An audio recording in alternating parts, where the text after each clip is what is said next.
cover a topic in our sort of moderated piece. We will definitely have time for Q&A from the audience. But you guys mentioned the topic of the census.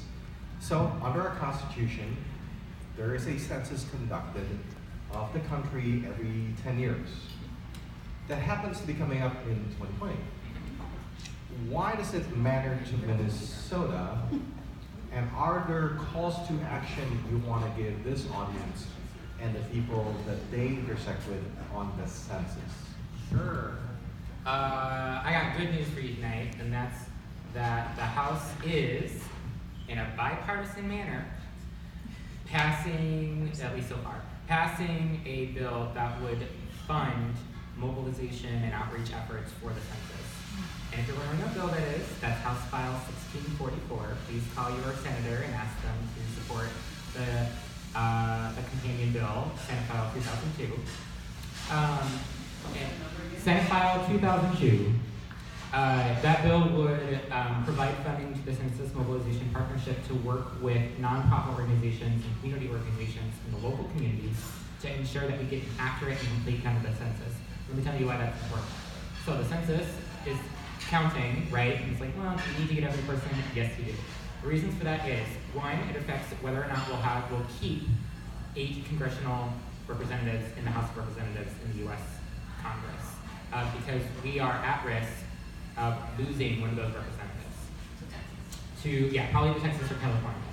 So if you want to keep 8 representatives in Minnesota, which is to the benefit of both parties, regardless of which party you are, because that's another chance for you to have additional power to represent Minnesota. So that's the number one piece, is congressional district. Number 2 is electoral college. We get an additional vote if we keep that congressional seat. Number 3, if an accurate census count is important for our legislative districts in the House of Representatives, the state House and the state Senate.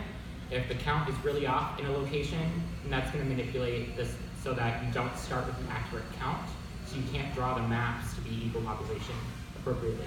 So it's important for local districts and legislative representation as well.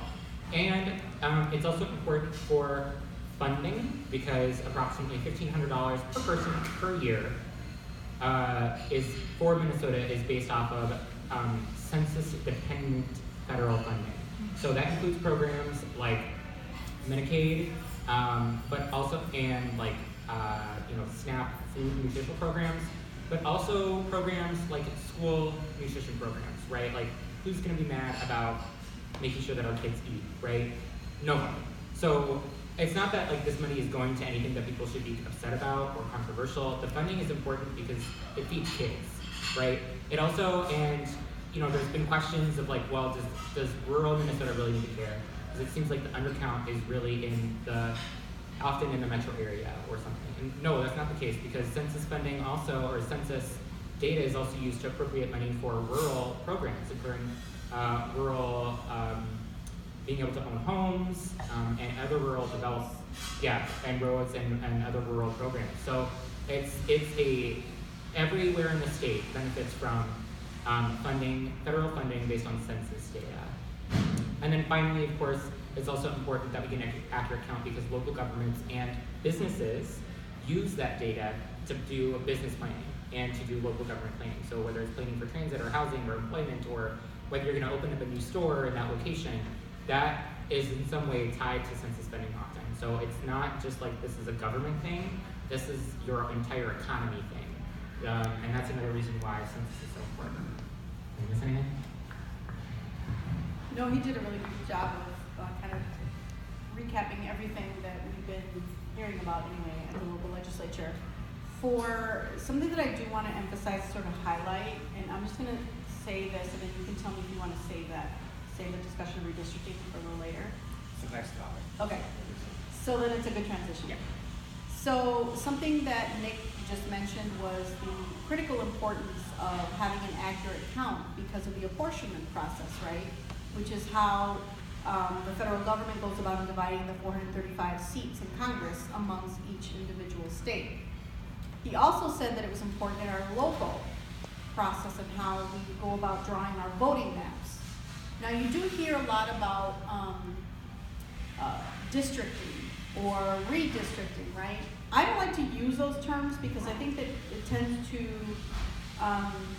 sort of make this process wonkier than what it really is.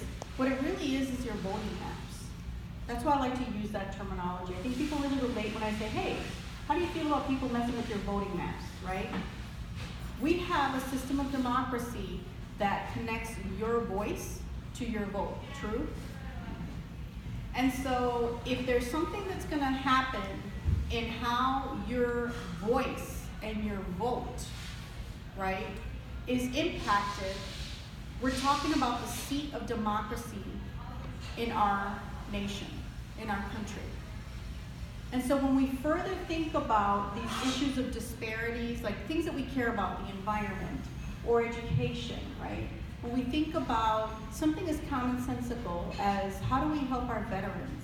You know, how do we take care, how are we good custodians of those in our community that may need to have that kind of support, right?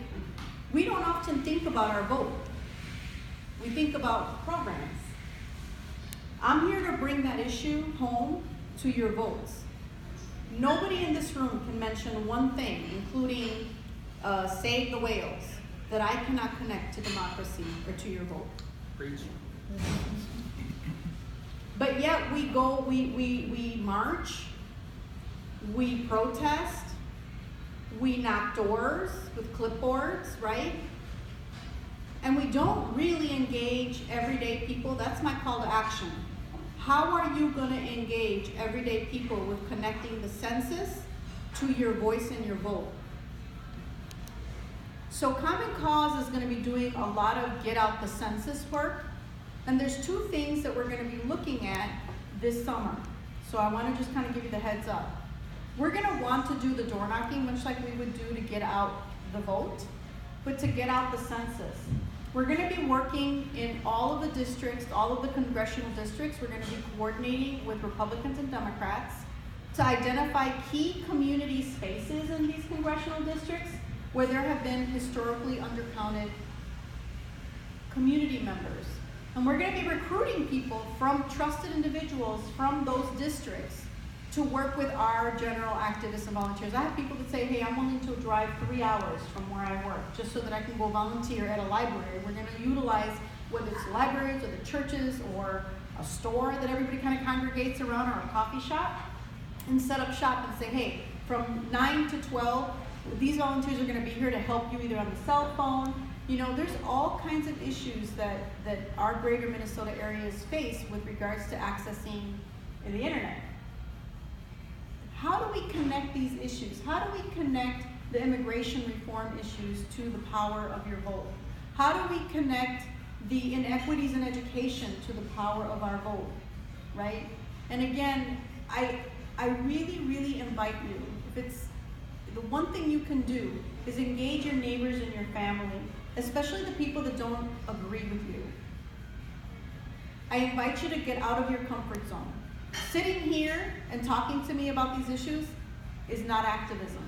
It's not going to move that pendulum, right? It's going to circles that you're not comfortable with, not to debate and win people over, but to educate and exchange ideas.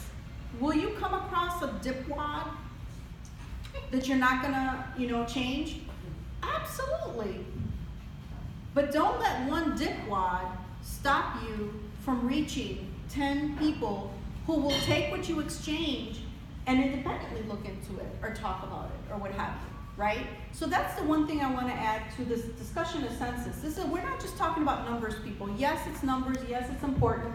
I'm not trying to minimize that. But what I'm saying is, how do we take that process over?